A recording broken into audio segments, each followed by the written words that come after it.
This is an audio article by Seahart Press. Summary.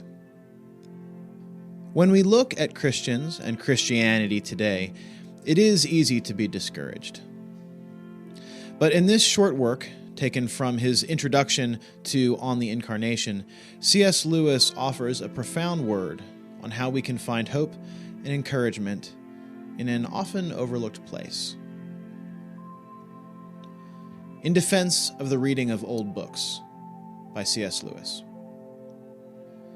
There is a strange idea abroad that in every subject the ancient books should be read only by the professionals, and that the amateur should content himself with the modern books.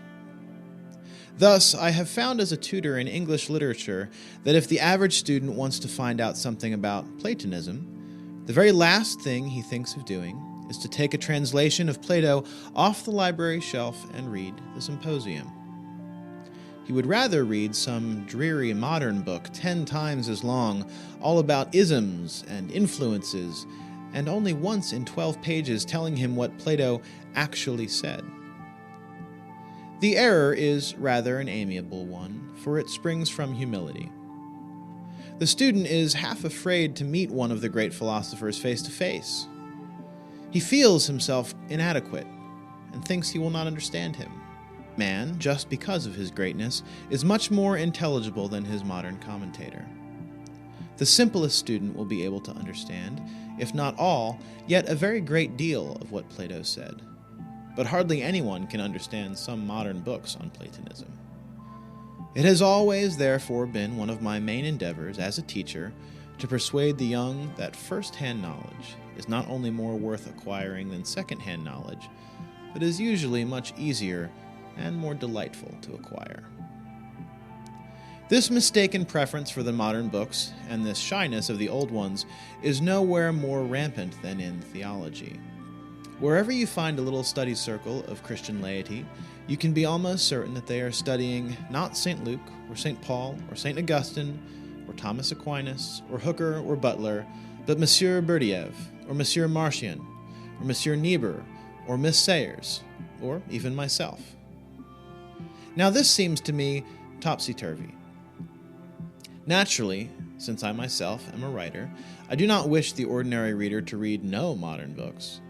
But if he must read only the new or only the old, I would advise him to read the old. And I would give him this advice precisely because he is an amateur, and therefore much less protected than the expert against the dangers of an exclusive contemporary diet. A new book is still on its trial, and the amateur is not in a position to judge it. It has to be tested against the great body of Christian thought down the ages, and all its hidden implications, often unsuspected by the author himself, have to be brought to light. Often it cannot be fully understood without the knowledge of a good many other modern books.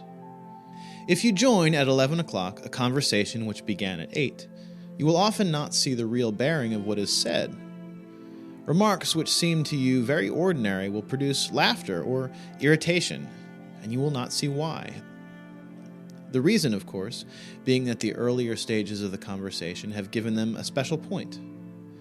In the same way, sentences in a modern book which look quite ordinary may be directed at some other book. In this way, you may be led to accept what you would have indignantly rejected if you knew its real significance. The only safety is to have a standard of plain, sensual Christianity, mere Christianity, as Baxter called it, which puts the controversies of the moment in their proper perspective. Such a standard can be acquired only from the old books. It is a good rule, after reading a new book, never to allow yourself another new one till you have read an old one in between. If that is too much for you, you should at least read one old one to every 3 new ones. Every age has its own outlook. It is specially good at seeing certain truths and specially liable to make certain mistakes. We all, therefore, need the books that will correct the characteristic mistake of our own period, and that means the old books. All contemporary writers share, to some extent, the contemporary outlook, even those, like myself, who seem most opposed to it. Nothing strikes me more when I read the controversies of past ages than the fact that both sides were usually assuming, without question, a good deal, which we should now absolutely deny. They thought that they were as completely opposed as two sides could be, but in fact they were, all the time, secretly united with each other and against earlier and later stages by a great mass of common assumptions. We may be sure that the characteristic blindness of the 20th century, the blindness about which posterity will ask, "But how could they have thought that?" lies where we have never suspected it, and concerns something about which there is untroubled agreement between Hitler and President Roosevelt, or between Mr. H.G. Wells and Karl Barth. None of us can fully escape this blindness, but we shall certainly increase it and weaken our guard against it if we read only modern books. Where they are true, they will give us truths which we half knew already. Where they are false, they will aggravate the error with which we are already dangerously ill. The only palliative is to keep the clean sea breeze of the centuries blowing through our minds, and this can be done only by reading old books. Not, of course, that there is any magic about the past. People were no cleverer then than they are now. They made as many mistakes as we, but not the same mistakes. They will not flatter us in the errors we are already committing, and their own errors, being now open and palpable, will not endanger us.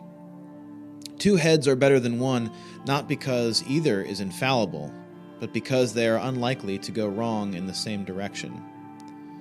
To be sure, the books of the future would be just as good a corrective as the books of the past, but unfortunately, we cannot get at them. I myself was first led into reading the Christian classics almost accidentally, as a result of my English studies. Some, such as Hooker, Herbert, Traherne, Taylor, and Bunyan, I read because they are themselves great English writers. Others, such as Boethius, St. Augustine, Thomas Aquinas, and Dante, because they were influences. George MacDonald I had found for myself at the age of 16, and never wavered in my allegiance, though I tried for a long time to ignore his Christianity. They are, you will note, a mixed bag, representative of many churches, climates, and ages, and that brings me to yet another reason for reading them. The divisions of Christendom are undeniable, and are by some of these writers most fiercely expressed. But if any man is tempted to think, as one might be tempted who read only contemporaries, that Christianity is a word of so many meanings that it means nothing at all, he can learn beyond all doubt, by stepping out of his own century, that this is not so. Measured against the ages, mere Christianity turns out to be no insipid interdenominational transparency, but something positive, self-consistent, and inexhaustible. I know it, indeed, to my cost. In the days when I still hated Christianity, I learned to recognize, like some all too familiar smell, that almost unvarying something which met me, now in Puritan Bunyan, now in Anglican Hooker, now in Thomist Dante. It was there, honeyed and floral, in Francois de Sales. It was there, grave and homely, in Spencer and Walton. It was there, grim but manful, in Pascal and Johnson. There again, with a mild, frightening, paradisial flavor, in Vaughan and Boehme and Traherne. In the urban sobriety of the 18th century, one was not safe. Law and Butler were two lions in the path. The supposed paganism of the Elizabethans could not keep it out.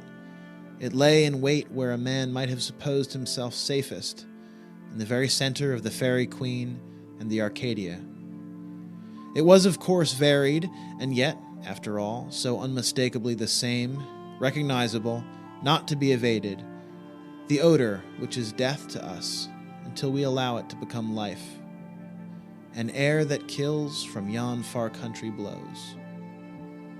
We are all rightly distressed, and ashamed also at the divisions of Christendom.